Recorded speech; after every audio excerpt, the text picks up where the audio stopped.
Hey guys, how's it going? Kulprit here, and welcome back again to my Road to Battlefield 4, where I talk about some of the bigger concepts we're looking toward in regards to Battlefield 4 in the fall. Today I want to talk about player counts. This is one of those sexy topics that everybody likes to talk about, obviously, because more players is more chaos, is more bodies to shoot at, and all that's true, but we also know that if not balanced correctly, player count doesn't mean a heck of a lot. Both ways. I mean, obviously, a lot of you console guys are going to say 24 players sucked, especially in Armored Kill and Operation Firestorm and these types of things. But some PC guys will say, hey, man, listen, 64 players is not all it's hyped up to be. Some of these maps were clearly not built for that. Now, here's my hope, basically, for Battlefield 4 I am, for all intents and purposes, going to ignore the current gen consoles, the 360 and the PS3, and let's hope they just design this game for the same player counts for both the next gen and for the PC, which is 64 plus 2 commanders, so 66 players. If they can just design all their maps with this in mind, I think the game at large would be much better off for it. Now, with that said, they've pretty much confirmed that the new next-gen console is going to have that 64 plus 2 player count. But some people are kind of questioning where that 64 number is coming from. Obviously, tradition. It's historical in Battlefield. That's what it's always had. But now they have introduced the 5-man squads, which I like. I am all for that. It's more of an accepted team size for competitive play. And you guys know I'm a big proponent of competitive play. And I think it'll act as a good kind of push for Battlefield 4 to be balanced in a certain way that I'm in favor of. But, you know, if you have 5-man squads, it's, 32-man teams, it doesn't jive right. I mean, listen, we know that not everybody always joins a squad, but you think for synergy and again, potentially for competitive, you might want to bump that at least to 35-man teams, which would then get us to a 70-man server. I don't think the demands on that would increase that much, where we'd kind of be prohibitive as far as hardware. I would assume the next-gen consoles would be able to handle that, and I know PC probably would. Maybe that's just pushing the bar too far for the current gens, because they're obviously not going to have that player count. But when you're then designing maps for 70-player servers, the current gens with their 24-man servers, which is about what they're going to stay at, maybe they'll squeeze a couple more, but I don't think so. There's going to be a huge divide in the end product you're going to get. And I'm going to do a video on what the current gen consoles are looking for or looking towards. I don't think it's very good, to be quite honest, but that's another day.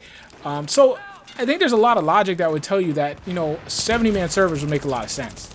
That's, 35-man teams. I'm going to disregard the commanders, because commanders aren't actually on... I mean, I guess they're on the server, but they're not in the match. So, I'm just going to push them to the side for now. If we had 70-man server, active players in the match, shooting, banging each other, that's 34-man teams. It just seems to fit. It has a lot of synergy. It fits well. But, I mean, we haven't heard anything about it. We've heard 64, 64, 64, and they've touted that next gen is going to have 64. Again, it all comes down to what they're designing for. I truthfully...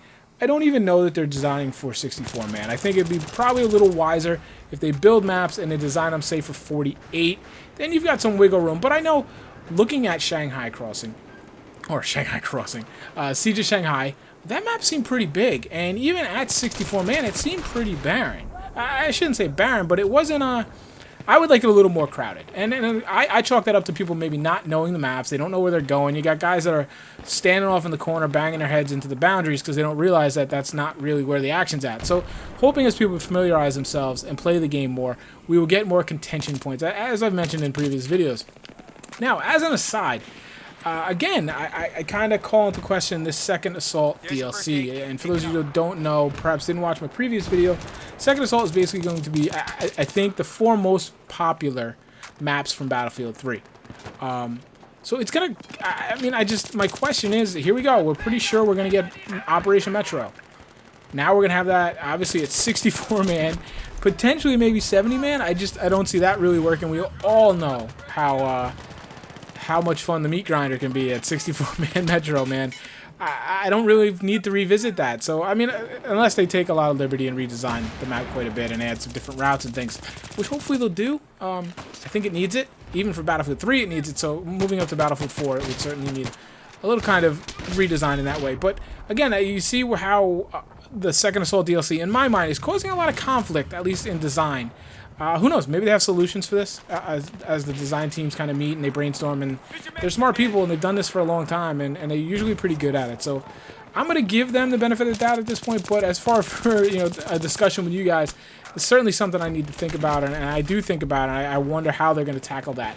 But what do you guys think as far as, server limits? Should they just open it and be like, hey, listen, you want to pay for a monster server that can handle 250 people? Rock on. The balance is going to be terrible, but it's your prerogative. You're paying for it. Go for it. I don't really have a problem with that. I think we'd see a lot of pretty terrible servers out there. But again, it's not so much about what the cap is at as far as, hardware limits and things. It's about what they designed for. I mean, we've seen that in Battlefield 3. Some maps were clearly designed for 24-man. Some maps were clearly designed for more. And that was part of the problem with Battlefield 3, obviously, because there was no real... You didn't get the same experience on any given server. You'd go from Caspian Border, which is designed on a grander scale, to Operation Metro, and then you go to Operation Firestorm, and then you go to Bazaar, and you were bouncing back and forth. So if you were on like a 24-man server, as most console players were, or all console players were, the game was very disjointed.